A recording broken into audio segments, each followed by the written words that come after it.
টাকা পাচার করে আমাদের বাজেট সংকুচিত হয়ে যাচ্ছে। মাননীয় স্পিকার, আরেকটা জিনিস, এই সরকারে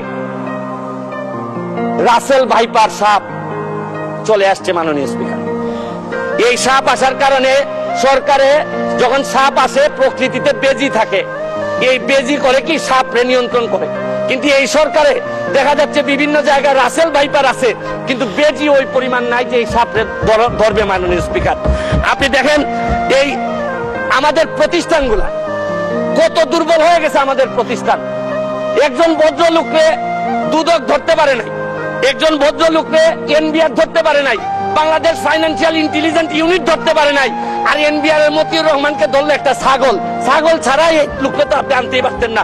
বেনজির কাণ্ড, মাননীয় সাবেক আইজিপি উনি এত বড় হয়ে গেলেন, মন্ত্রণালয় জানলো না, মাননীয় স্বরাষ্ট্রমন্ত্রী জানলেন না, এই বাচ্চাটা এত বড় হয়ে গেল, আর কিছুদিন সুযোগ পাইলে পুরা গোপালগঞ্জ কিনে ফেলতেন এই বেনজির সাহেব।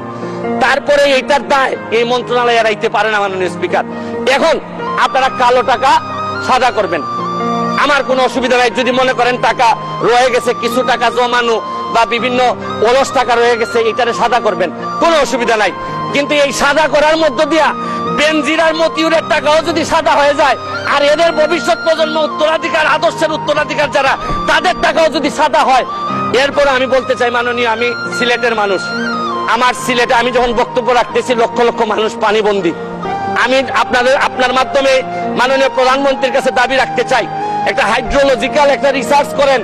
আমাদের এই পানি আগে কখনো বন্যা হইতো না, এইরকম 22-এর বন্যা, 24-এ বন্যা, আমরা একেবারে দেবে গেছি পানির নিচে। মাননীয় স্পিকার, এইটা জানা দরকার যে আমাদের এই ভারত থেকে আসা পানি কোথায় কোথায় বাধা পড়ে, এইটা দেখতে হবে। মাননীয় স্পিকার, অনেকে সন্দেহ করে মিঠামইনের রাস্তাও আমাদের এই দুর্ভোগের কারণ, যদি হয় এইটারও মডিফাই করতে হবে, কারণ একটা জেলারে আপনি সৌন্দর্য দিয়ে আরেকটা জেলা ডুবাই দিতে পারেন না। মাননীয় স্পিকার, আমি হাইড্রোলজিক্যাল স্টাডি এবং এই স্টাডির ফলাফল আমাদের সামনে নিয়ে আসার জন্য দাবি জানাচ্ছি। মাননীয় স্পিকার,